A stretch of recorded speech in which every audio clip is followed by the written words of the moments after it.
Friends, in last few podcasts, we have seen or talk about the challenges faced by old, well-established universities, such as fund crunching and policy of government against the universities all over the world. और आज हम बात करने वाले हैं एक बहुत ही critical topic पर कि यंग यूनिवर्सिटीज़ की वो इस तरह के एनवायरनमेंट में कैसे सस्टेन कर सकते हैं। जैसे हम देख सकते हैं, यूनिवर्सिटीज़ आज प्रेशर में हैं, इनरोलमेंट्स गिर रहे हैं, पॉपुलिस्ट गवर्नमेंट्स का सपोर्ट कम हो रहा है और फंडिंग का फ्यूचर अनसर्टेन लग रहा है। ऐसे में एआई एक लाइफलाइन है या सिर्फ एक डिस्ट्रैक्शन? इसी पर बात करने के लिए आज हमारे साथ हैं बायोकेम गुरु, हायर एजुकेशन और एकेडमिक इनोवेशन के एक्सपर्ट।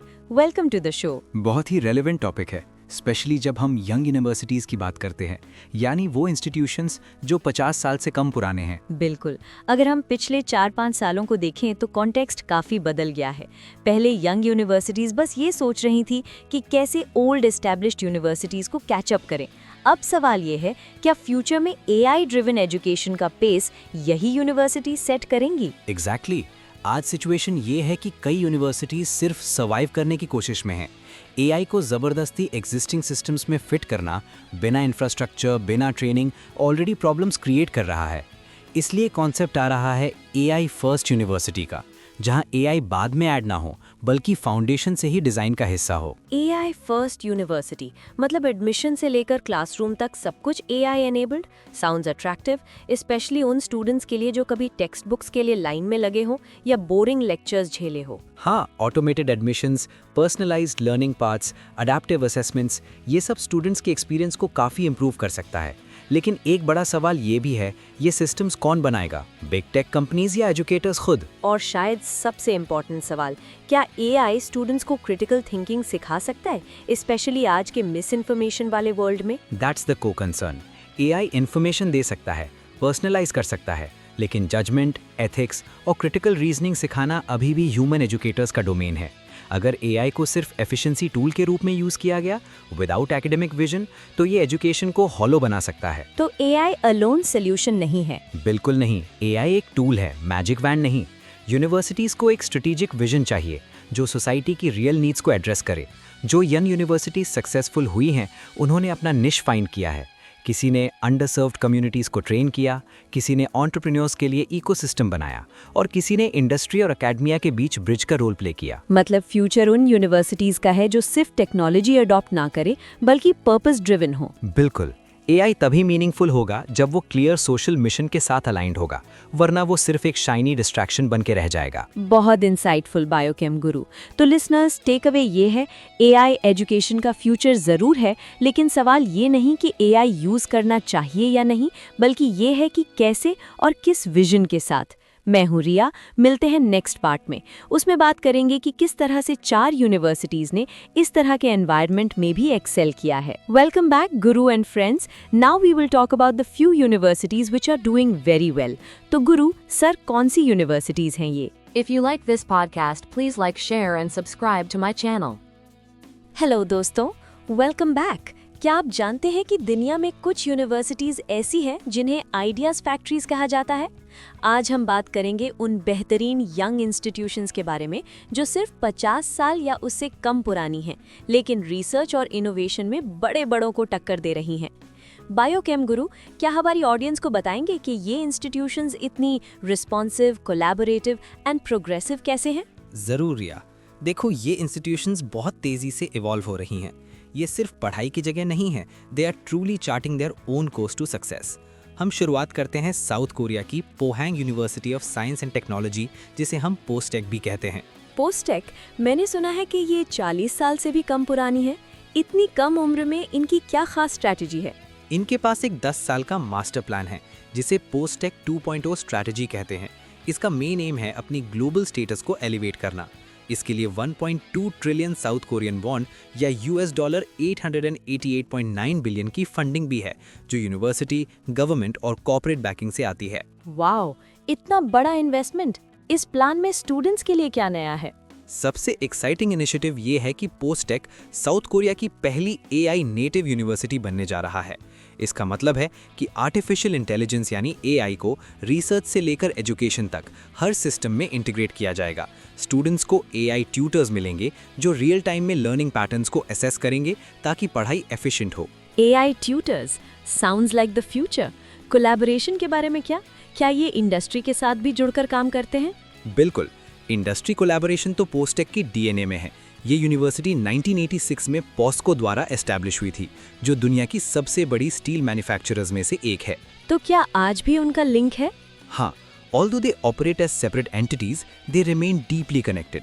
फॉर एग्जाम्पल 2022 में पोस्टेक ने पॉस्को फ्यूचर M के साथ मिलकर बैटरी मटेरियल्स रिसर्च में एक स्पेशलाइज्ड पोस्ट ग्रेजुएट कोर्स शुरू किया था।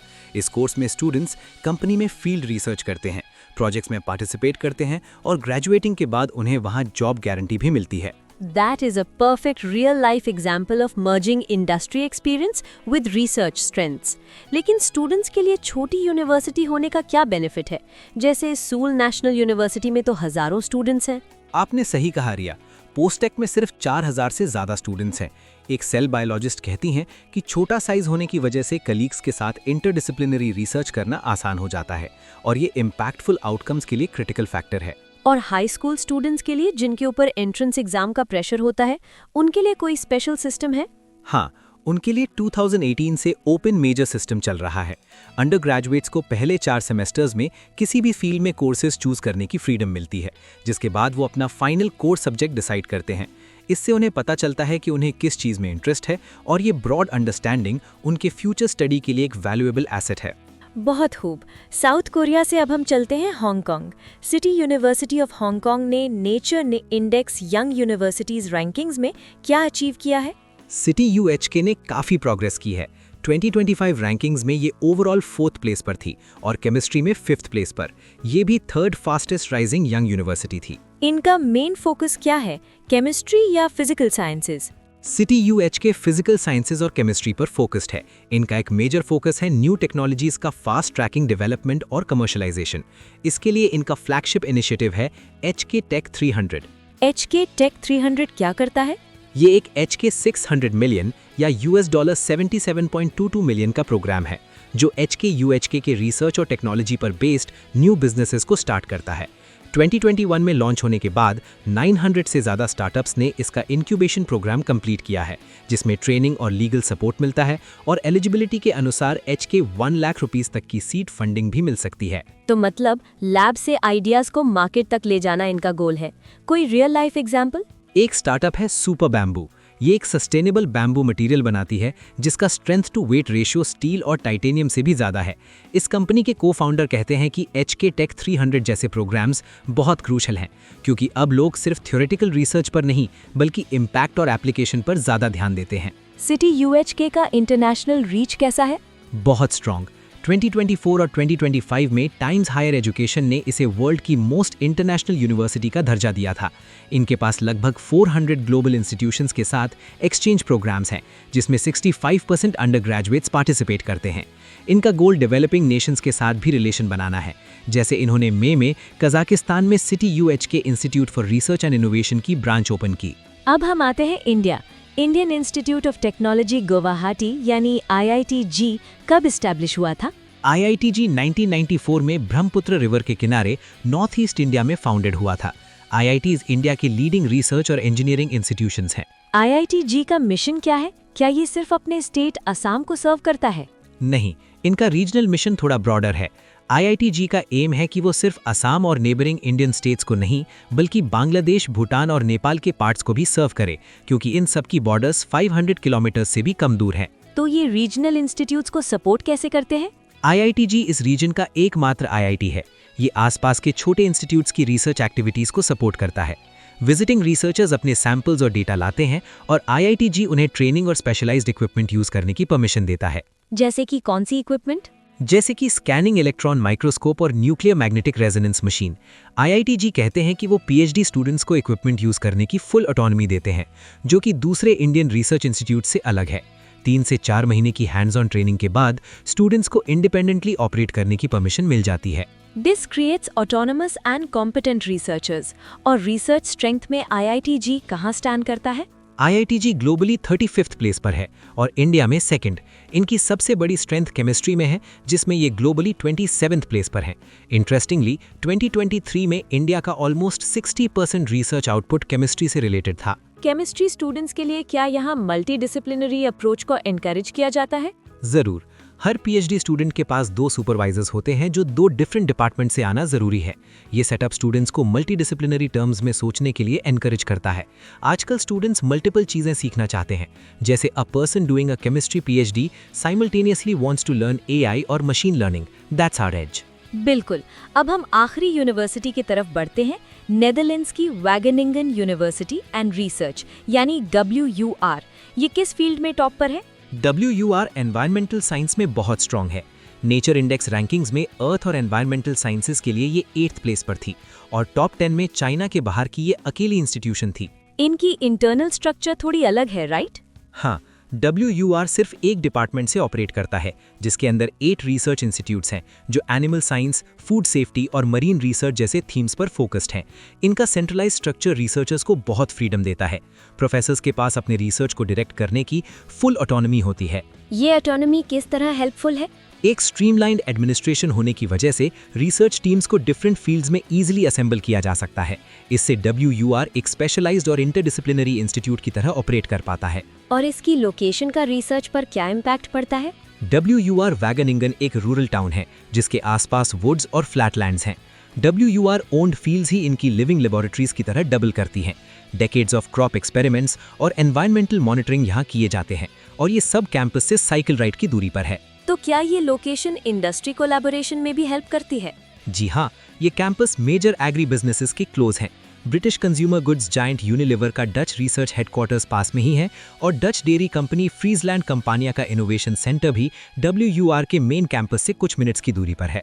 इस क्लोज वर्किंग रिलेशनशिप की वजह से बहुत ओरिजिनल पेपर्स पब्लिश हो पाते हैं।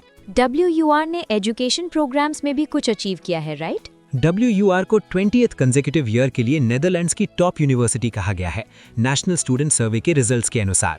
इसका रीजन ये है कि यूनिवर्सिटी स्टूडेंट्स के ट्रेनिंग प्रोग्राम्स पर बहुत एफर्ट करती है। स्टूडेंट्स अपनी डिग्री को टेलर कर सकते हैं by picking the subjects that they find interesting. तो ये एटीट्यूड टैलेंट रिटेंशन में भी हेल्प करता होगा? जरूर। इसी वजह से बहुत सारे स्टूडेंट्स मास्टर स्टडीज, PhDs और पोस्ट डॉक्स के लिए यहाँ रुकते हैं। Biochem Guru, thank you so much. पोस्टेक से लेकर WUR तक इन सब यूनिवर्सिटीज की स्ट्रैटेजीज और कोलैबोरेशंस ने दिखाया कि कैसी साइंस और टेक्नोलॉजी का फ्यूचर बहुत एक्साइटिंग है। ये यंग यूनिवर्सिटीज सच में आइडियाज फैक्ट्रीज हैं। In the end, thanks a lot guru and meet in next episode. Till then, bye bye.